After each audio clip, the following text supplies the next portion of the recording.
তো গাইস আগে ভিডিওটা দেখো তারপর কিছু ফানি কমেন্টস পড়ব।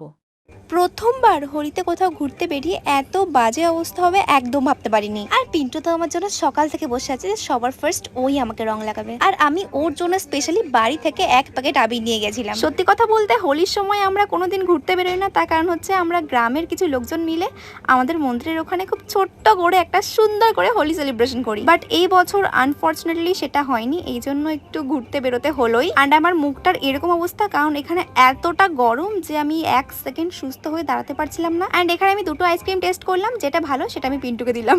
যাই হোক, তারপরে পিন্টু খেলে গরম গরম ঘুগনি, আর এটা দেখেই না আমার গরম লেগে গেল রীতিমতো। তারপরে আমরা পৌঁছে গেলাম আমাদের সকলের প্রিয় পোড়াময়স্থলাতে, যেখানে আমি ভালো করে ঠাকুরকে একটু প্রণাম করে নিলাম। তারপরে ওখানে না বিশাল ঠান্ডা ছিল, তো ওখানে আমরা কিছুক্ষণ বসেছি, আবার ওখানে লোকজন নাচ গানা করছিল সেগুলো দেখছিলাম। তারপর না হঠাৎ করে আমার শরীরটা খারাপ লাগছিল, তো বেশিক্ষণ আর বসলাম না, বাড়ি ফিরলাম। মানে এক মুহূর্তে যেন মনে হচ্ছিল যে ফালতু ফালতু এত সেজে গুজে বাইরে বেরিয়েছে।